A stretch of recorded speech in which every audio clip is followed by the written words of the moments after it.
Hello, race fans. Welcome to another episode of Short Track Guys Podcast, brought to you by ShortTrackExclusives.com.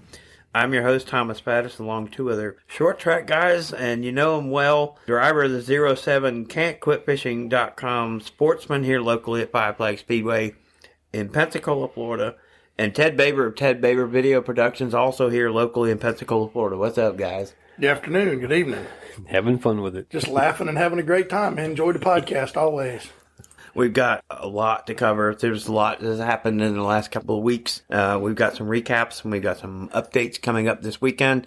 Jim, you've got some work coming up here Saturday night here with this, Saturday night sportsman race, and you're helping out some other guys with some other classes. And what's going on? Well, the race has been changed. We were running for $1,000, 35 laps. They changed it because of the tire shortage right now. They felt that it wasn't right to make everybody run on one tires. And I think that's kind of silly to me because we'd all be in the same boat. I think we should have run that race. I'm not scared of running 35 laps on a used right front. I'm not scared. Some people are. But anyway, we've been helping Brock Gentz get his car painted and ready. Found a bad upper control arm on my car the other day taking the front end apart, so I had to replace that, and we reset the front end, and old girl's sitting in the shop on kill. We're ready to go. We're going to try to win that 25 laps and that $500. That would be a big help for our team, and just want to thank Martin Beck for all his hard work, and Ted and Will Hay and all my crew, and Phil Gentz and Gentz Brothers Racing for all their help, and we're going to go see if we can't win us some money Saturday night. Get out there and take care of business. That's right. Yeah, so, Ted, you're back with us this week. We missed you last week. And so what kind of preparation you have coming up for the twin races, and with Jim, what he's got going with his sportsman and the help? Well, actually, I had to do a little work on one of my cameras. I had my second shooter, who's an electronic whiz. He kind of fooled me a little bit. He brought the camera that he took apart, and he brought a bag of parts and said, well, this is what's wrong with it. I'm like, that's not even funny. But he'd repaired the second camera, and that was what the difficulty was. I was out there trying to hunt down parts and looking at buying the second one, but fortunately he got that second camera operating, so we'll be in good shape for this weekend. And where are you going to be positioned, up on top of the tower? Or being the crow's nest, the highest target for the Lightning. The crow's nest. As usual. Love it. Love it. Up there with shoving Speed 51 out of the way, probably. Move. Get out.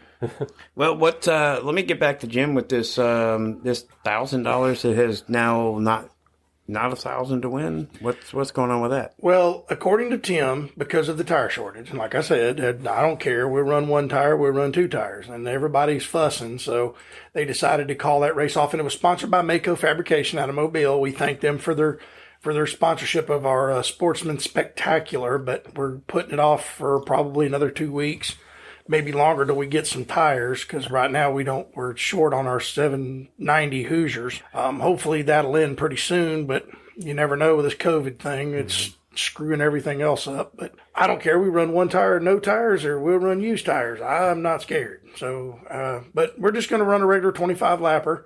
I'm sure we'll qualify, and I'm 99% sure we got a hot rod that's got a shot at winning, and see if we can't make some money and a trophy. The money doesn't hurt, because the money's nice. That can kind of get you along to the next race and make the next race easier.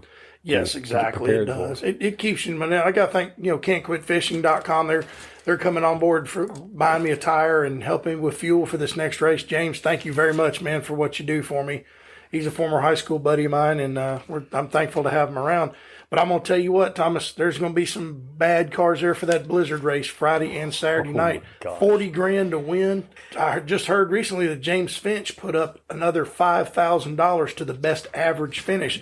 So if you run second, you're going to get an extra and have a good finish in both races. It's not for the winner. It's for the next car down. Right. But that best average finish is going to get $5,000. That will make you hungry. Yeah. To get out there and get with it. Do you think that might be a little bit of a spin-off from the SRX kind of format? I don't think so. With the average kind of thing?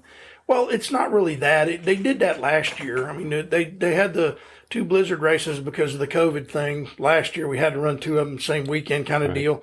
And I don't think it's spin off from SRX. Tim did it first, and SRX come along now. But I'm going to tell you something. That SRX series is exciting, and I hope they get to come to Five Flag Speedway next year. Oh, I'd love to see that here. Oh yeah, we're gonna look. There's a lot we're gonna cover, and we're gonna get into the SRX recap from Nashville this past weekend with the Elliots. But we've got a double header coming up here in Five Flags, and the Sportsman races Saturday night. You got the Pure Stocks on Friday night. Right. It's a full weekend, and we got a stellar lineup. And Ted's got, a list of drivers that are coming in for Friday and Saturday night. You have got a stacked lineup. That's all I can tell you. Just running real quickly from the top to the bottom. He's got Michael House, John Bolin, Kyle Plott, John DeAngelis, Jackson Boone, Jace Hansen, Ryan Crane, Johanna Long Robbins, Connor Okrezik, Hunter Robbins, Jeff Chiquette, Casey Roderick, Bubba Pollard, Chandler Smith, Dusty Williams, Grant Invicker, Jake Garcia, Cody Connor, Jake Finch, Stephen Nassy, Michael Atwell, Cole Butcher, Matt Craig, Michael Hind, Eric Jones, there you go, Kyle Bryant, Jet Nolan, Lee Tissett, Alex Malik, and Casey Smith, for crying out loud. That is a stout field. if that's not a pre-snowball derby test, whatever you want to call it, lineup, I don't know what is. I mean, then we've covered a lot of super late model races in the last 4 or 5 episodes, and this probably tops the list of lineups that we have gone over. A dozen of these guys, easily a dozen of them, could come out on top of that anytime. And a lot of them have come off of wins. Right. Willie Allen. Jeremy Doss. It was from California, right. Won a pro late model race at Irwindale and the modified Spears Tour modified race. That's going to be pretty good. Jake Finch, he won down in New Smyrna last weekend, so he's going to be running up front. I mean, that kid's coming a long way. Of course, it's nice that your dad is James Finch, who has plenty of money and can put you in the best equipment. That kid's not slacking for equipment. No. That's pretty awesome, though. That's probably one of the best fields we've had. The last one was a good one. This one ought to be even better because I think Bubba Pollard's going to be set on kill. Be a barn burner. Yeah, Michael Atwell, Jeff Chiquette, Matt Craig, Justin Drawdy, and Eric Jones, former Snowball Derby, 2-time Snowball Derby winner, is coming back to the event too. This weekend at Five Flag Speedway in Pensacola, Florida, is going to be the best at Five Flag Speedway this weekend. Well, I mean, it's a double header. Yeah. You got 100 laps on Friday night, and you got to get your car ready and run 100. And I think they're going to flip the field around like they did last year. So if you have a good run Friday night, you're going to start kind of towards the back. From what I heard, they're going to pick a number. The winner picks a number Friday night for the invert for the Saturday. And so it could be big or it could be little. Right. Like I said, last time we did this, Bubba Pollard finished third in the first one and won the second one going away. So that's who we're going to be pulling for because I'm wearing my Bubba Pollard shirt tonight, and that's my boy. And good luck, best of luck to all the drivers in both those races because I'm going to tell you, I'm going to be there Friday night rooting them on, and then Saturday night, whenever we strap in, I think we race after the late model, so I get to watch the late model race and then climb in my car and go run 25 laps, and hopefully we can bring home the trophy. I'd love to win on the same night as Bubba. I've never done that. Well, that'd be a great episode next week. To talk about you going to Victory Lane and then celebrating with Bubba Pollard winning both nights and taking that $40,000 back to his bank account. I'm a huge Bubba Pollard fan. Go Bubba. We are a Bubba Pollard fan. This is like the Bubba Pollard house. That's right. The house of Bubba. The house that Bubba built. That race is going to be good. And I mean, like I said, there's not a slacker in that field. No. It's going to be balls out for 100 laps and just boys, have at it. Right. So I'm really excited. And I believe that is a 4-tire only race too. Yes, it is because they got tire shortage too. Yeah. They've only got one set to practice on. But like Bubba said, he was on In the Groove last night, and he was talking about how he manages he runs on old tires. He said I practice more on old tires rather than bolt new tires on. He said I learned the car late in the race. Right. And that's where you're going to be fastest when you can get off that corner better than the guy in front of you because you saved your tires. And you'll be set up for victory. That's it. That's the way I look at it. And he does have that habit of just cruising, just kind of riding, and all of a sudden he flips that switch and, hey, where'd he come from? Yep, he'll be there. It's going to be a good race. I'm looking forward to us racing. My friend Ben Cranford was going to run Friday night, but he lost his uncle this week, so he's going to sit this one out, and we're going to try to get the car ready for the next Five Flags race, which will be in 2 weeks. Thinking about you, Ben. So we got the Pier Stocks on Friday night with the first Blizzard 100, and then you getting your car ready for the Sportsman race on Saturday night with the second Blizzard 100. Yep. Part of the doubleheader, and your car ready to go, or you got some other things to do to it? It's set on kill. I got to move 2 pieces of weight, and that's it. I mean, it's the front end set up. I got the toe set. I got to put a set of plugs in it tomorrow and move that weight, and then she's going on the trailer for practice Thursday. We got to open practice. We're not going to run a lot because my motor's old. I don't want to put a lot of time on it, but I just want to go out and make a couple laps after changing that right front control arm that I found was bad, and we'll see what she does. All right, well, we'll get to that next Wednesday. I'm going to step back a little bit and kind of catch up on what we've gone over in the last couple of episodes with the Dakota Classic Modified Tour Series up in North Dakota, obviously. They ran 6 nights last week, and the championship night was Saturday night. Bryson James from Albany, Oregon, he ended up winning championship night. There's a guy that finished second with this whole tour on championship night is Marlon Seidler. They're 68 years old from Underwood, North Dakota. Just is an amazing story. And the guy is just so cool. Check his story out. Trip Gaylord and Ethan Dotson and Tim Ward finished out the top 5 in that dirt series in the Dakota Classic Modified Tour Series, which is it's kind of like that New Smyrna Speed Weeks thing down here in the Daytona area. And they do that up in North Dakota. And I thought it was just a cool series just to kind of cover over and kind of make mention of. Yeah, cool. I mean, that, 68 years old and still getting after it, that's pretty dadgum awesome. Old guys rule. That's right. No doubt. Congratulations to all those guys up there in Dakota. They're coming from several states around there. Like we're covering here, they come from different states to run the super late models on asphalt, but these guys are coming from different states to run on the dirt. And it's just so cool to see those guys do what they do. We can move on to the Masters of the Pros in Nashville, which was a big deal in Nashville because there was a split weekend with the late models running a 75-lap race, and then the SRX series on Saturday night on CBS. They ran 75 laps first, and then the SRX came on CBS, and then they finished up their last 75 laps after the CBS coverage was over. And Willie Allen and Jake Garcia, Christopher Tullis, Matt Craig, and Michael House. What can you say? I mean, you got guys coming like that from Nashville coming down here to run this weekend. So what else We've can heard you say? those names before. Oh, yeah. Well, Willie Allen, he's famous for his War shocks.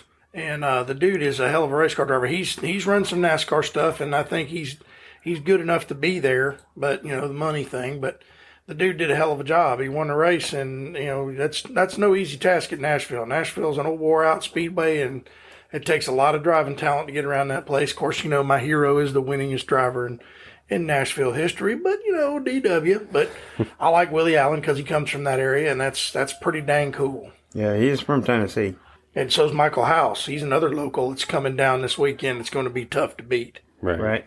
And we have to mention Augie Grill. Oh, yeah. Another one of our heroes. He finished 7th that night in Nashville. He's always a threat, whether it's in a modified or a late model or super. Augie Grill, the Grand American Race Car Association, he's always a threat to win. One of the best in the business. Yeah. Cannot count him out. No. At all. 2-time Snowball Derby winner. Yeah, exactly. And then, the SRX series was at Nashville that night with the late models. So the late models ran at 75 laps. They took a break. CBS took the SRX series. We had Chase Elliott and Bill Elliott going head-to-head, father and son, like we discussed last episode with, the father-son kind of situation in Daytona with the Allisons. And unfortunately, we didn't get to see the Earnhardts going head-to-head at Daytona, but, it was a great race to begin with, with Chase and Bill leading most of it, and Chase kind of following around. Ended up coming down to the wire. Well, Chase ended up beating him. Bill ended up third, and Tony Stewart was second, wasn't he? Correct. Yeah. I heard it was a great race. I didn't get to see any of it because I don't have the thing, but I'm going to tell you something. SRX is the new thing, and it's really huge. And I also heard a rumor going around that NASCAR told Haley Deegan she couldn't run SRX next year. That's something that Bob Pockras was talking about. And if NASCAR starts that, then they're worried about the SRX series. That's what I've heard. Well, I mean, Chase them may not be able to run it. It may only be former drivers. I don't know. Tony Stewart was the champion of his own series. Imagine that. Oh, yeah. And Todd Parrott was the crew chief champion. And you remember, a lot of people remember Todd Parrott with Dale Jarrett. Right. In one of the races, and it's just a funny story real quick. The Scene Vault podcast today, Buddy Parrott, his dad, said one time that when he was crew chiefing for Jeff Burton, and Todd was crew chiefing for Dale Jarrett, well, they got in a wreck, and Todd went down there and charged one of the crew members, and Buddy pushed him out of the way and took a swing at his own son. Whoa. He said his wife was not happy with him, but he said, my wife was pissed at me for 2 months. Wow. Take a swing at your own son because you're crew chiefs in the rival teams, and he come down there with an attitude. He went to grab Tony Liberati. They call him Rambo, and Buddy said, "I'll handle this." Ka-smack! That bitch slapped by your own dad. That's got to be embarrassing. Oh God, yes. Man, I like Todd Parrott. I think that series is so neat. It gives a lot of the old crew chiefs like him and Jeff Hammond and guys like that another shot, to win a championship and make calls, even though, there's not a lot of adjustments they can do. But, I mean, how cool is that to have those old guys, legend crew chiefing for you, Oh, yeah.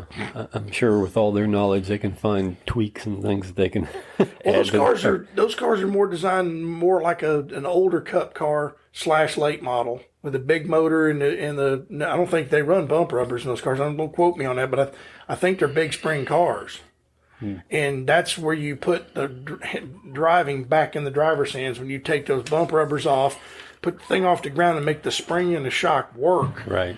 And it makes it for better racing. I mean, that SRX deal is awesome. I hope they expand. I don't want to go too big, but I think 10 races, maybe come to Five Flag Speedway, because I promise you I'm going to buy a ticket and be there. And if they go to Nashville again next year, I'm going to Nashville. We can take a road trip. I'm going to Nashville. I'm going to watch. Yeah, Nashville's got a lot of history to it. Be one of those bucket list races to go to. I've been there for the All-American 400 one year with my buddy Dave Redden. And let me tell you something. When you walk through the tunnel and you come out into the pits, you just feel the history. The caliber of drivers that have dominated races there and have raced there, and guys that are NASCAR champions and big-time NASCAR drivers. Hell, Marty Robbins used to run up front. He was a country singer. I'll tell you a funny real quick on him. I read this in an article. He was leading a feature one night and had a shot at winning, and somebody went through the guardrail and had to slow the race down.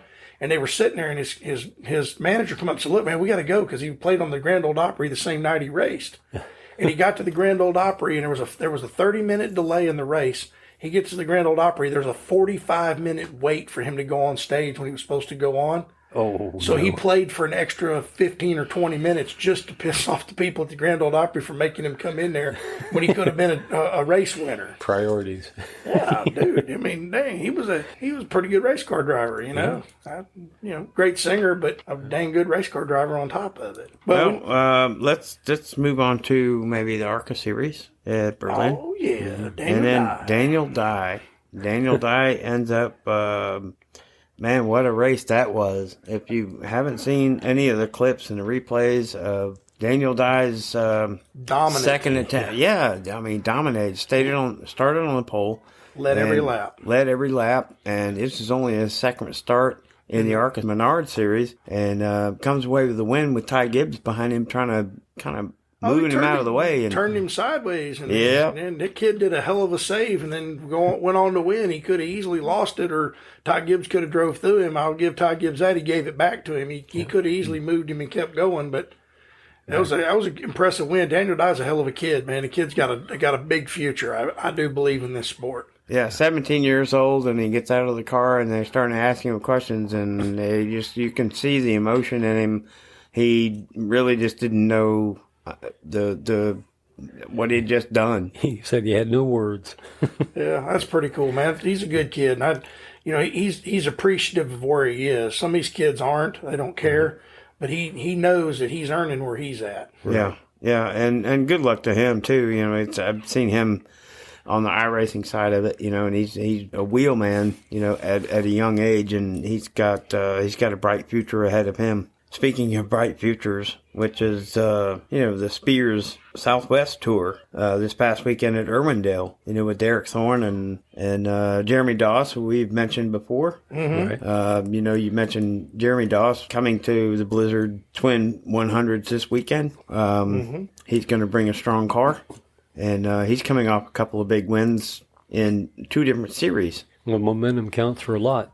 It does.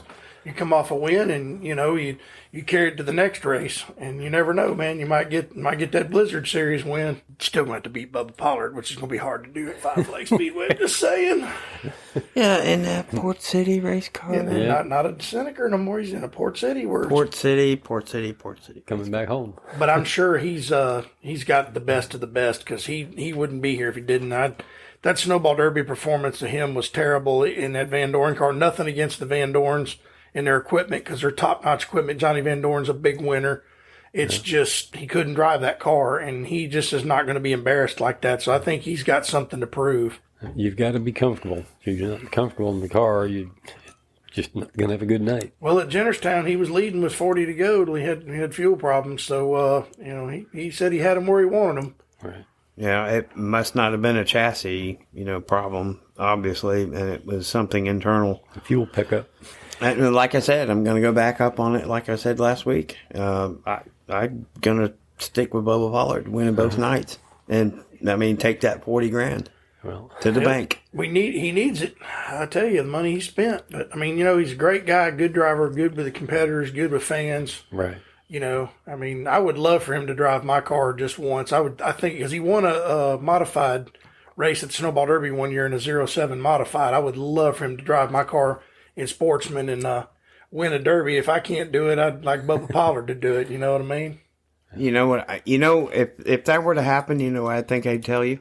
What's that? Take care of your tires. Yeah. Yeah.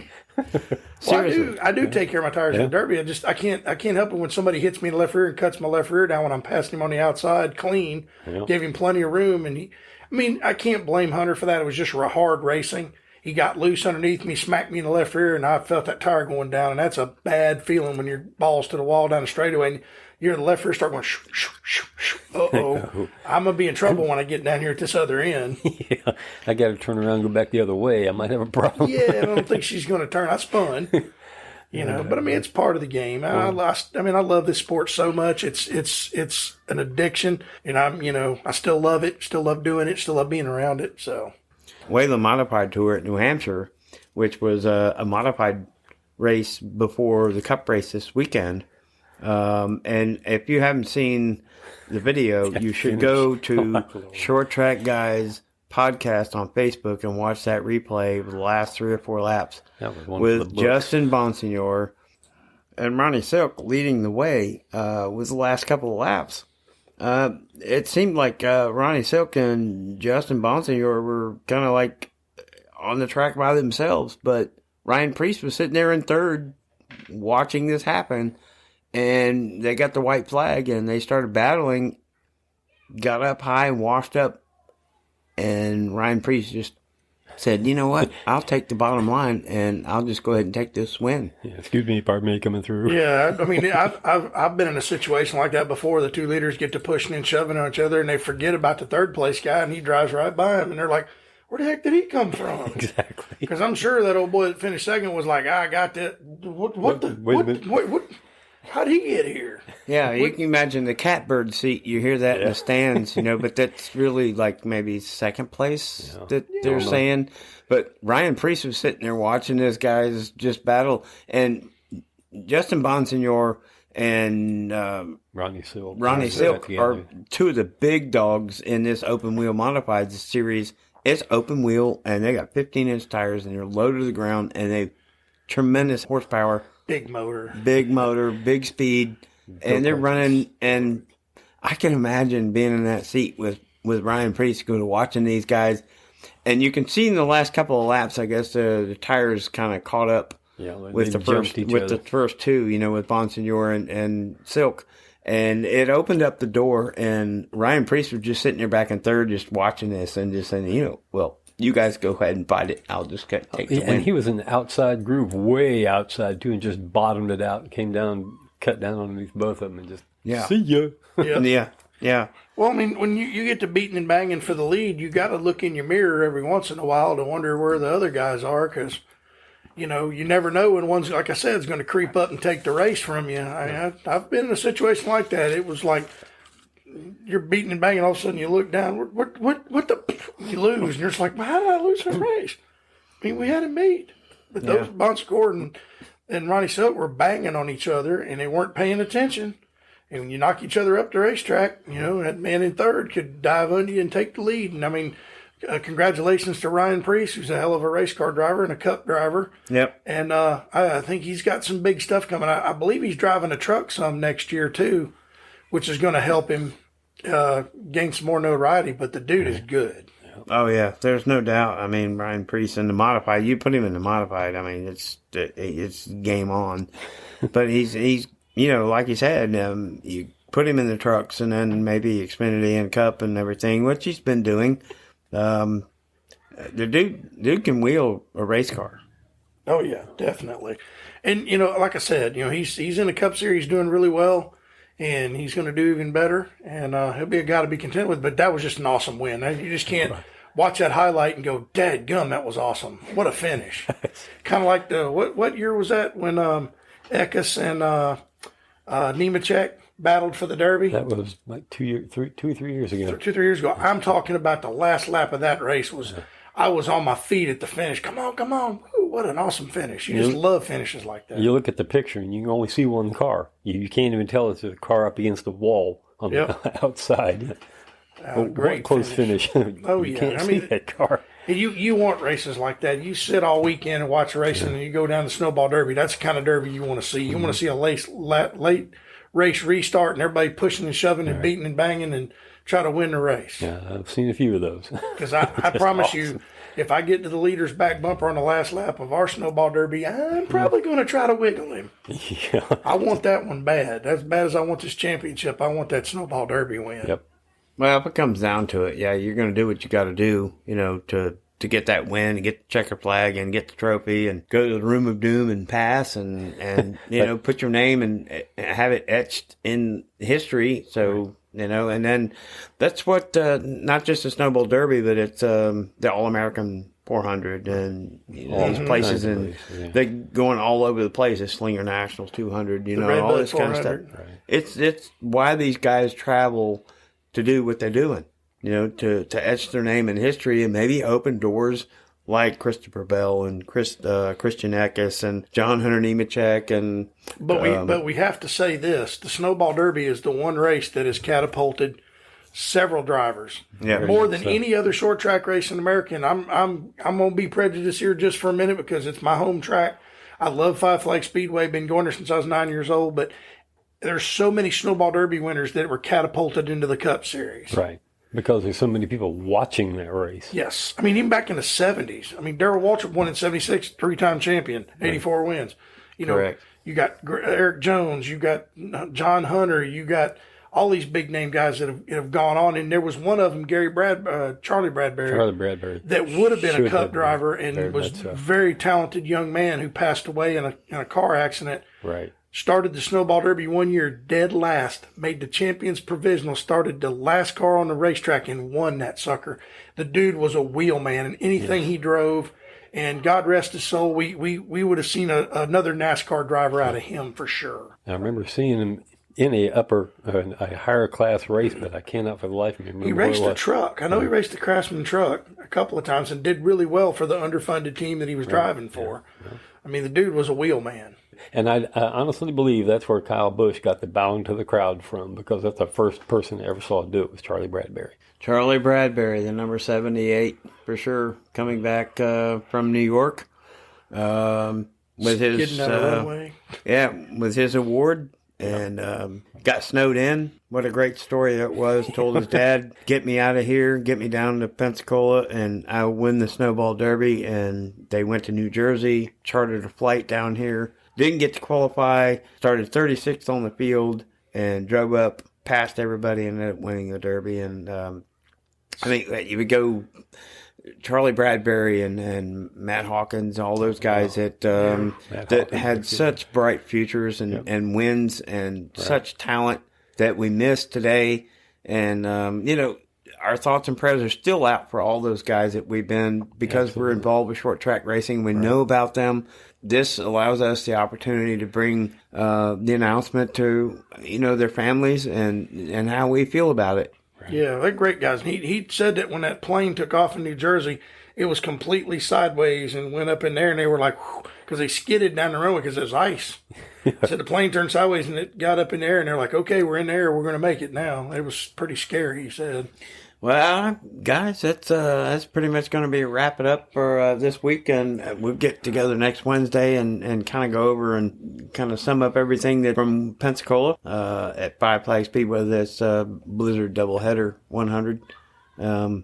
Which also includes the Pro Trucks and the Outlaws as well. Yeah, the Pro Trucks are Friday night, and I think the Outlaws are Saturday night. And the Outlaw race is usually a pretty good one. Yes, it is. I wonder if Jake Finch is going to run that, or if he's going to concentrate on the late model. I'm pretty sure he's probably going to run it because he's leading the points right now. Right. And I'm going to tell you something, and it's going to be a good weekend of racing. Bring your kids, bring the family, bring a buddy, get some beer, watch the races. Come on, folks. We got to pack the grandstands. Yeah, it's going to be an excellent show. Whether you're a dirt fan or an asphalt fan, you're coming watching some of the best in asphalt late model racing. Yeah. The sportsman guys will put on a show. The pure stocks will put on a show. Yeah. The trucks, the outlaw stocks. Come watch. Enjoy the races. And they have a meet and greet session and fireworks too. Oh, fireworks Friday night and the meet and greet session. Yeah, it's going to be awesome. Great field of cars. Great racing. Yeah. Let's get it on. Yep. Well, I look forward to getting back with you guys next week and recapping everything that we've gone over and everything that's coming up, and I look forward to it.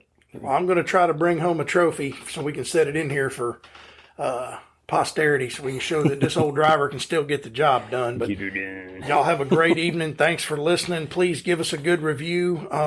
Look us up on Facebook. Check us out, and give us a good review and help us out here. Yeah.